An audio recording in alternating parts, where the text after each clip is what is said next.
Welcome to the latest episode of the Mainly Golf Show.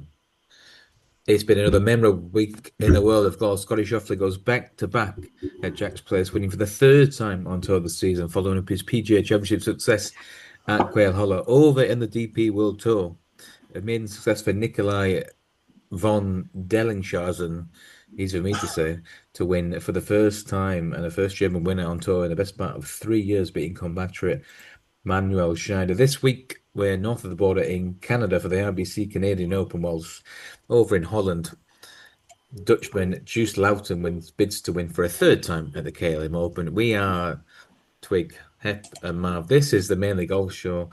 Fingers crossed we can put a few pins in for you this week. Marv, Scottie Scheffler, world number one, best player on the planet by far.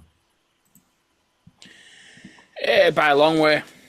I don't really know who he's competing against, really. There's a cartoon character who seems to be on the leaderboard every week, in Ben Griffin. There's Sepp Straka, he's a big lad, but he's no Eddie Els, is he? Like, Scheffler just turns up, B game, easy game, another win. I really think the rest of the PGA Tour and the big names on the PGA Tour, Morikawa's, those types of players, they've got to sort themselves out because they're fucking shambles at the moment, if I'm honest. Yeah, just paid too much to come in 10th. They just sit there, they moan to the media, think they're so good. Okay, they've got a few majors. But yeah, just there's no drive to try and catch Scottie or compete more regularly. I'd probably just happy coming in 10th every now and again, picking up a decent paycheck, sit in my signature events, not have to worry about making the cut. And but you see, I think is this the problem, Hep? The signature events, and I think some golfers have come out in criticism that's it. Is there too much money in these events because? Yeah, why drive to go win when there's so much money just to plod along, finish? You'll qualify for the FedEx Cup, you'll make it to the final, you'll qualify for all the other. We've clearly seen in Live, a lot of the players have just taken on that desire of competition and just goes because it's too easy for them just to earn amazing money. But then at the end of the day, the talent deserves it rather than faceless businessmen just taking all the profit for themselves. Like, you got to give it to the talent. But yeah, I mean, we all agree the signature events are shit, and nobody likes them. They don't create any better drama or any force any better finishes. It's just a standard Sunday finish most of the time where you've got one of the big guys and a load of the middle tier. Yeah,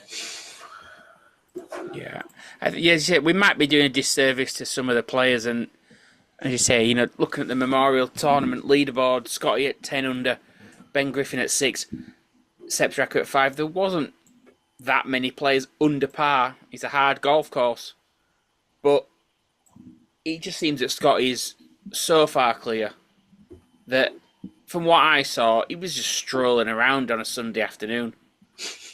He never really, if Ben Griffin got a little bit close to him, it was just Scottie knew he was going to win. And I think golf, unfortunately, there's going to be tournaments like this when there isn't a couple of big names at the top end. Even if Scottie's winning, we could do with a few big names chasing him down or he's putting some pressure on. Otherwise, it doesn't make great viewing. And I see that's the comparison between, and I think they said it on the commentary, that Scottie is some people think Scottie's a bit more of a Jack Nicklaus type where they just grind out the wins. There's nothing too flashy about them. So to the general public or to the way that they win, it's not fancy or it's not as exciting as, say, a Tiger or a Rory, because a Tiger or a Rory might put themselves in a bit of trouble. Particularly we know from the Masters what Rory did. But even Tiger in his day, Tiger would he might make a birdie on a hole, but it wasn't a down the fairway on the green hole of putt. It was out of a bunker. It was out of a rough. It was hitting a miraculous shot over a tree or around an obstacle. So the game within the game was still enough, entertaining enough. But I suppose you can't knock Scottie. He's just doing what he's doing, but it does seem to be becoming a bit too easy for him. Yeah, and it just goes. He made one bogey on the weekend on that course, whereas everybody else obviously made multiples and doubles and triples. And yeah, like you say, it's just his game of just being consistent, putting it there. When he's in this form, he's pretty much unbeatable. Like 3 wins out of his last 4. The one he lost was the week after winning the PGA. Yeah, it took a bit of time to get going this season, but was he the one that had the hand injury? I think he was, wasn't it? Yeah. But yeah, we always had Rory dominance at the start of the season, and now we're definitely into Scheffler dominance in the middle, batting order. Yeah. What do you make of Rory skipping Jack's tournament? It's weird, isn't it? Like, he seems to be the one that made the rules, but skips the signatures more than anybody else. And I know the sort of the rules that you had to play 7 of the 8 seem to have just gone by the wayside. But yeah, but I'm not sure if there was any reason that he skipped last week.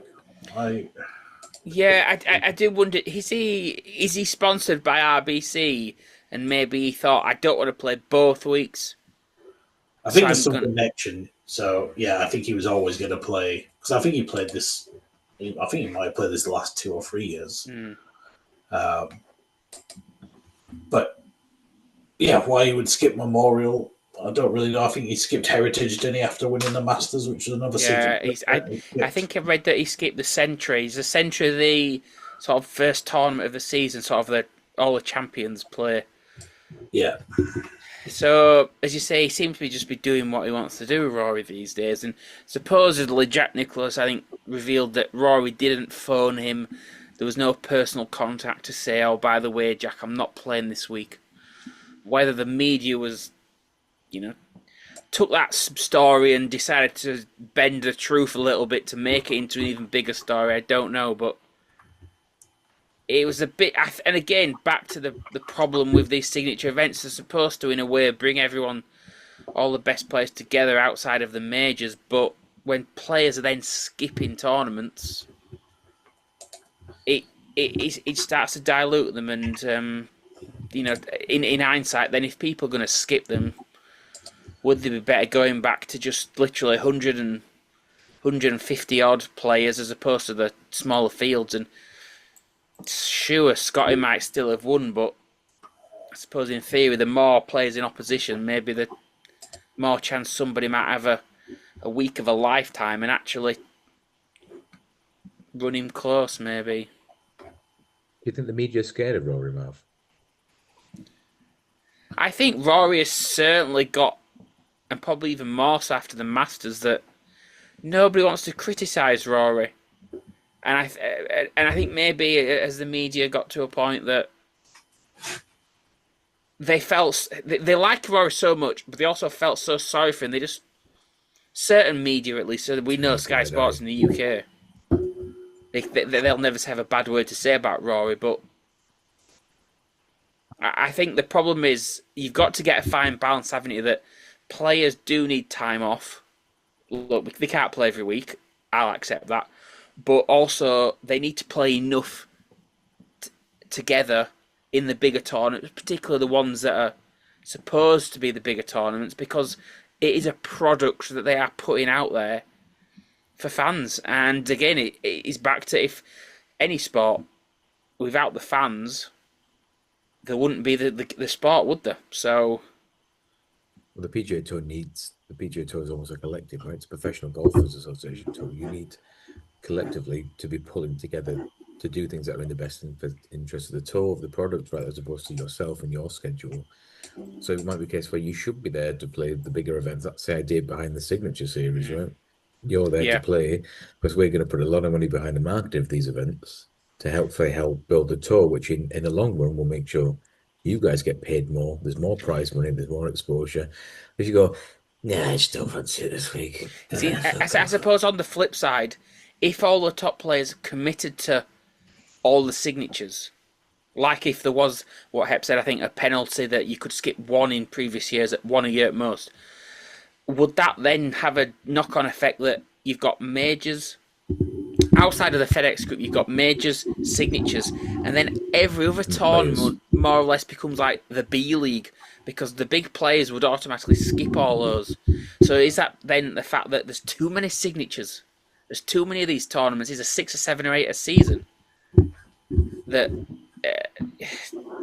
well, it's at the DP World Tour. I think there's 8 Rolex Series events, which would be the Scottish Open, Wentworth, is it maybe the British Masters, the French Open, a couple in Asia. So obviously Dubai, Abu Dhabi.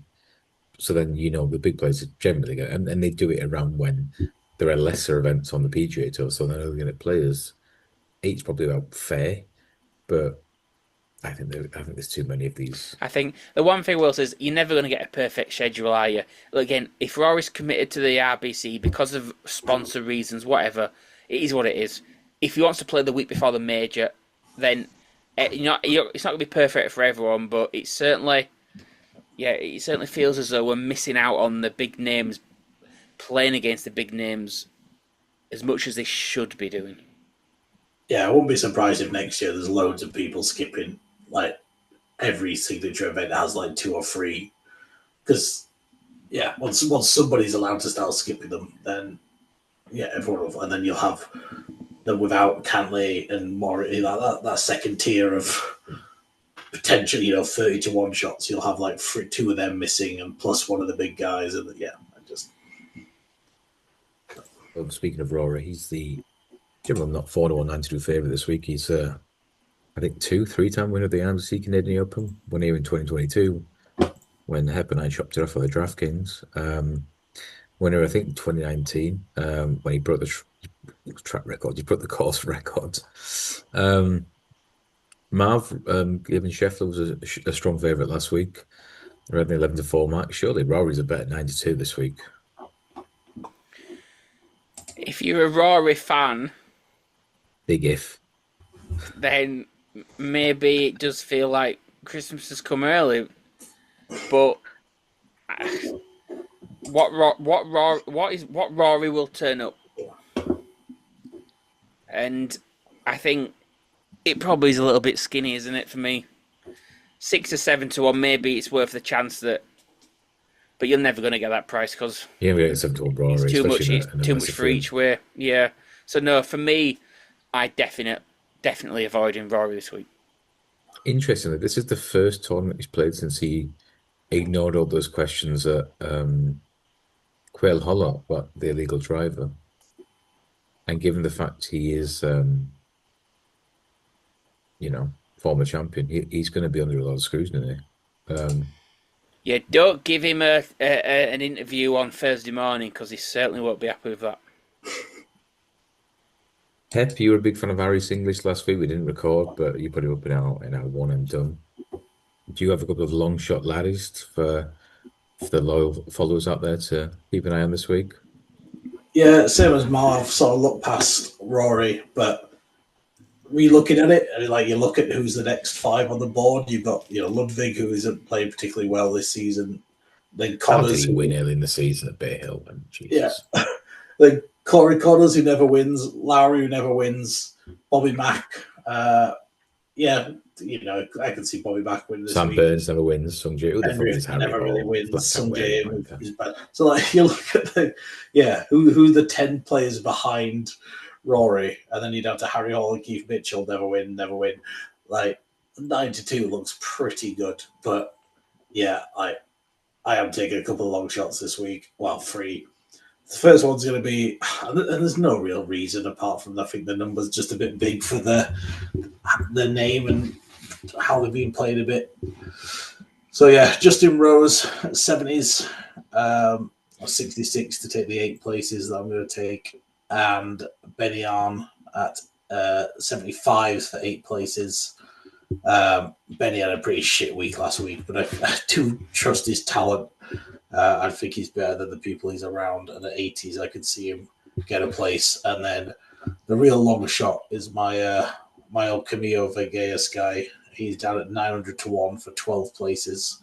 Or it's already cashed once this season for a 200 to 1 place. So I'll stick another point on him each way at 900s for 12 places in this sort of type of field. He's always a guy that can just shoot one really low round and get himself up there. You look at something like Alejandro Tosti's 125 to 1 with 10 places. Like Tosti's more than capable of turning up. Like he disappears, doesn't he? And then he'll show in probably with the top 10. I think probably top 10s already this season. Matthew Pavan's completely gone at the game, and then he shows glimpses of brilliance. I'd be surprised if he I think, did he win at Pebble Beach last year? He's around 175, 150s.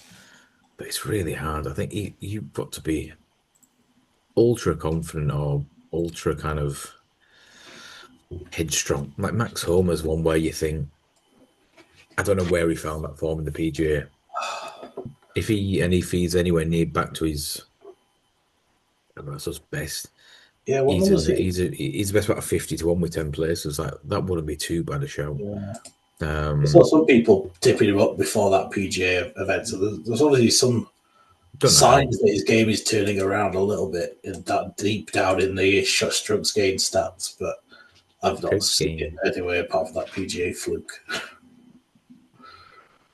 The head, do you know Thorborn Olesen, who I've been a big fan for a long time, the Danish multiple-time DP World Tour winner, he's done nothing in America. He's 40 to 1 with just 4 or 5 places. So he's 12th, 13th in the Bain. I don't understand how he's so short. I think someone like I think what's the word you use for Wyndham Clark, Marv? Volatile. Yeah. He could easily go out there and shoot at 62 or 63. He's 40 to 1 and is it 10, 12 places? I think you've got to look for someone who's going to have a really low round and just kind of hope it's this week, and yeah, Wyndham Clark 40 to 1 in 10 places. I think that's not a bad punt. Yeah, we're going to go split sets. 3 stakes, 3 points each way. Wyndham Clark 40s, 2 points each way for the lad who hits it a mile. Another quite streaky guy, but a winner on tour, winner on DP World Tour, Kurt Kitayama, 45 to 1, 2 points each way. But if you are pumped in this week, good luck to you. I just back stuff at 3 figures in Holland instead. You've got a much better chance of getting into the place money. If you are punting, stay away from the RBC Canadian Open. If you are punting each way, just listen to my vlog and see my head to crouch stances around Epsom. And crack on with virtuals this week. I think stick to them. See where Barney Jones is riding instead. It's the 3rd time he's come in. That's fine. George was disgusted with my picks and ran in to say, "What the fuck's that, Dad? What the fuck is Kurt Kitayama?" Kitayama. To be fair, if you do fancy a tip this week, you could do a lot worse than a horse called Stanhope Gardens at 25 to 1 for the Derby on Saturday. He's a guaranteed runner. Should stay, plenty of pedigree, plenty of stamina on the downside, and won his trial at Salisbury last weekend. So that's the Milner point for the week. Delacroix will not stay a mile and a half, and then it's the 3rd favourite, Pride of Arras. Hector Croucher said his horse is the best 3-year-old colt of the yard. So one's 5 to 1, one's 25 to 1. Factor that in how you like. Mark's going to do a quick Google of a few horses now. No, to be fair, I was just wondering. I have no opinion on the Derby, to be honest. I said Who even are you these days? the last few weeks are just like, so look at the crypto markets, don't even look at horse racing results. Why do you want to depress yourself? I couldn't even tell you the sire of Delacroix is, to be honest. I was just wondering, but I really have no opinion on the Derby. I suppose that once maybe, who knows what once I wouldn't be. I'd probably be quite happy to see maybe the Godolphin horse win it and then see if they go for the St. Ledger just for something different. Yeah. So, but in terms of my picks for the Canadian Open, I wonder if we're a bit early with, for example, Bet365 are showing odds checkers 5 places, Betfred are 5 places, but Ladbrokes are 10. 365 always have the grid where you can choose. They put the better prices and you choose whatever you fancy. See, there's a crafty like that. I think the picks are going to be basically 2 Canadians, Mackenzie Hughes and Nick Taylor. I'm sure you did this last year and it didn't work out well. No, well, yeah. Why are you picking the Canadian, aren't they? Canadian Open. Well, you know what I mean? Always a story. Yeah, Taylor got third last week, so you know. Exactly. Won it 2 years ago, third last week.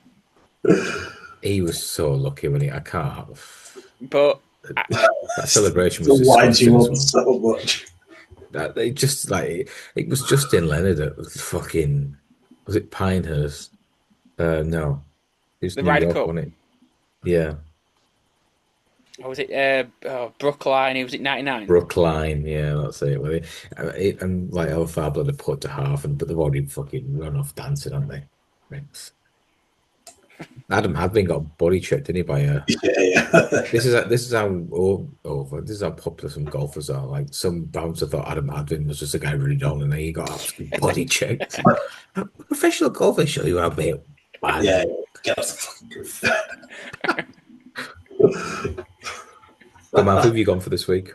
Yeah, so Mackenzie Hughes and Nick Taylor, they are. See the 45s. Both 45s, 5 places. Whatever plays Mackenzie Hughes. But I don't really want 5 places. Right. It's a bit skinny.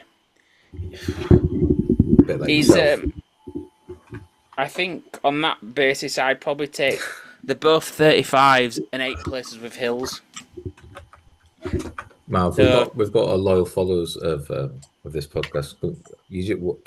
Can you give a better reason for people to back your tip apart from the fact he's a Canadian? It's in Canada.